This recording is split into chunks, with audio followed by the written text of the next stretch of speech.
சத்தியத்தை பேசும் சம்பவங்கள். அருமையான தேவஜனமே, நீ உன்னுடைய வாழ்க்கை துணையை குறித்து அல்லது பிஸ்னஸை குறித்து அல்லது ஊழியத்தை குறித்து மற்ற எந்த காரியத்தை குறித்து ஆகிலும் அந்த விஷயத்தில் கர்த்தருடைய சத்தம் என்ன, அதாவது சித்தம் என்னன்னு கேட்குறேன்.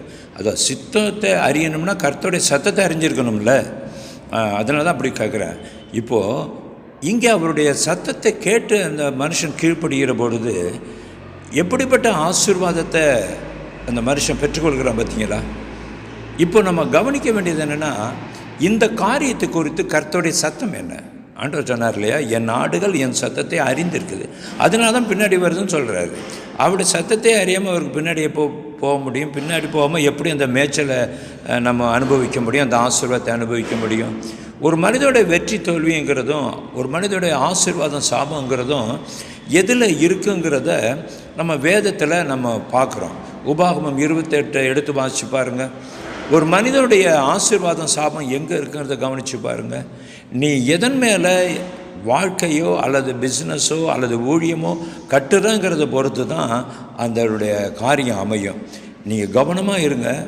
உங்களுடைய காரியங்களை நீங்களே செய்ய முயற்சிக்கிற பொழுது அது ஆரம்பம் ஒருவேளை நல்லா இருக்கலாம், ஆனால் முடிவு சம்பூர்ணமாக இருக்காது. அதனால் ஒரே போடு ஆண்டவர் போட்டார். ஒரே காரியம் என்ன சொன்னார் தெரியுமா? என்னை இல்லாமல் உங்களால் ஒன்றுமே செய்ய முடியாதுன்னு சொல்லிட்டார். என்னை இல்லாமல் உங்களால் ஒன்றும் செய்யவே முடியாது. என் சத்தத்தை கேட்டு என் பின்னாடி வா, உன்னுடைய மேய்ச்சலை நான் நடத்துவேன், நான் உன்னை ஆசீர்வதிப்பேன் என்பது தான். ஆசீர்வாதத்துக்காக ஜெபிக்க கற்றுக்கிட்டேன்னா அவருடைய சத்தத்தை கேட்டு கீழ்ப்படிய மறுக்கிறோம். அதனால தான் எல்லாவற்றுக்குமே ஜெபம் பண்ணி ஆசீர்வாதத்தை பெற்றுக்கணும்னு நினைக்கிறோம். யாருமையான தேவஜனமே, ஆசீர்வாதம் என்பது நீ ஜெபிக்கிற ஜெபத்தில் அல்ல, கர்த்தருடைய சத்தத்தை கேட்டு நடக்கிறதெல்லாம் இருக்குங்கிறத நாம் புரிஞ்சுக்கணும்.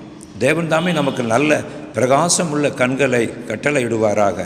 கிரியை செய்ய வேண்டிய காரியத்திற்கு, அதாவது கிரியை செய்து ஆசீர்வாதமாய் வாழ வேண்டிய விஷயத்தை அதற்கும் ஜெபம் பண்ணிட்டு உக்காந்துருக்கிறோம். கர்த்தர் தாமே நமக்கு பிரகாசம் உள்ள மனக்கண்களை கட்டளை இடுவாராக. விருத்த சேதனமுள்ள செவியை கட்டளை இடுவாராக. அவருடைய சத்தத்தை அறிகிற அறிவினாலும் அதற்கு உடனே கீழ்ப்படிந்து ஆசீர்வாதங்களை சுதந்திரிக்கிற கிருபையினாலும் என்னையும் உங்களையும் நம் ஒவ்வொருவரையும் நிரப்புவாராக. ஆமேன், ஆமேன், ஆமேன்.